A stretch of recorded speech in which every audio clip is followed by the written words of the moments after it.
have to fatigue. We have to do this. We have to say this. We have to write like this. And then I see these dear writers staggering under the weight of have to.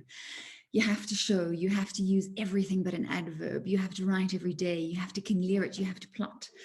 Well, I'm here to tell you, you have to nothing. Just write. Write the story that is in your heart, the story that is bouncing in your head. Write it wonderfully, wobbly and verbally. Write it with robust nouns and thundering verbs. Just bloody well write it.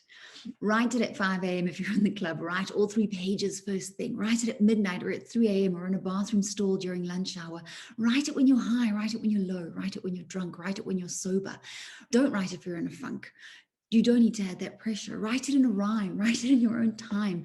There is no expiration date. If the deadlines work, milk them for all they're worth. If they don't, look at the moon. Wait for the muse to descend. Just bloody well write it. Write it on a computer. Write it by hand. Chisel it on a rock.